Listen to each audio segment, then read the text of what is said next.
कड़कड़ाती ठंड की वो रात। सड़कें सुनसान थी और हर कोई अपने घरों में कंबल ओढ़कर आराम से सो रहा था। लेकिन उसी सड़क के किनारे एक छोटा सा बच्चा फटे हुए कंबल में कांप रहा था। उसका नाम था राजू।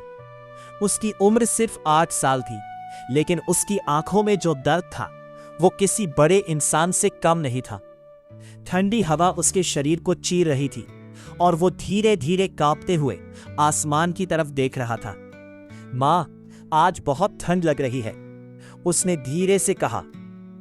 लेकिन जवाब देने के लिए वहां कोई नहीं था, क्योंकि उसकी माँ अब इस दुनिया में नहीं थी।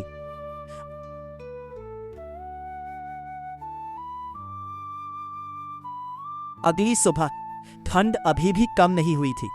राजू उठकर ट्रैफिक सिग्नल की तरफ चल पड़ा। वहां खड़े होकर वो गाड़ियों के पास जाकर हाथ फैलाने लगा। भैया, कुछ दे दो, बहुत भूख लगी है। कुछ लोग उसे अनदेखा कर देते, कुछ गुस्से से डांट देते। भाग यहां से, काम क्यों नहीं करता? राजू चुपचाप पीछे हट जाता, क्योंकि वो जानता था उसके पास कोई जवाब नहीं था। एक महिला ने उसे 10 रुपए दिए। राजू के चेहरे पर हल्की सी मुस्कान आई। धन्यवाद दीदी। उसके लिए ये 10 रुपए किसी खजाने से कम नहीं थे। राजू पास के ढाबे पर गया।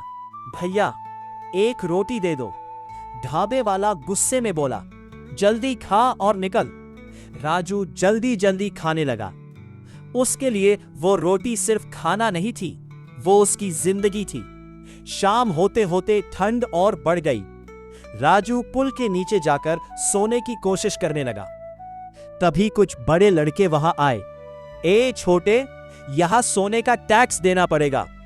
राजू डर गया। मेरे पास कुछ नहीं है भैया।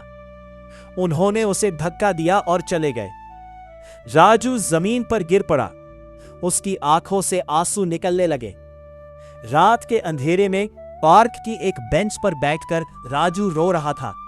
भगवान, मैंने क्या गलती की? उसके पास कोई जवाब नहीं था, सिर्फ सन्नाटा था और ठंडी हवा। सुबह हुई। एक बुजुर्ग आदमी वहां टहल रहे थे। उन्होंने राजू को देखा।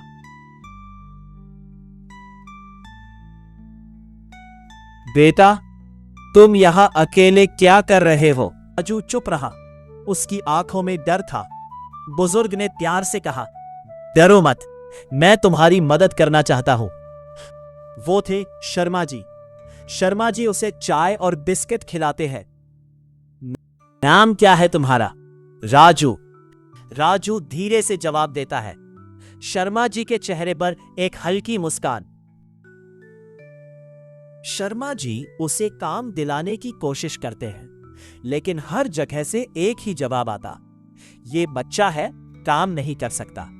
राजू फिर से निराश हो जाता है। रात को ठंड और बढ़ जाती है। शर्मा जी उसे एक पुराना कंबल देते हैं। राजू की आंखों में आंसू आ जाते हैं। आप मेरे पापा जैसे हो। शर्मा जी भी भावुक हो जाते हैं। दिन गुजरते हैं। राजू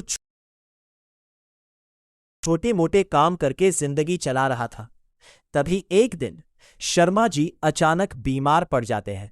उन्हें अस्पताल ले जाया जाता है। डॉक्टर कहते हैं, इलाज के लिए पैसे चाहिए। राजू के पैरों तले जमीन खिसक जाती है।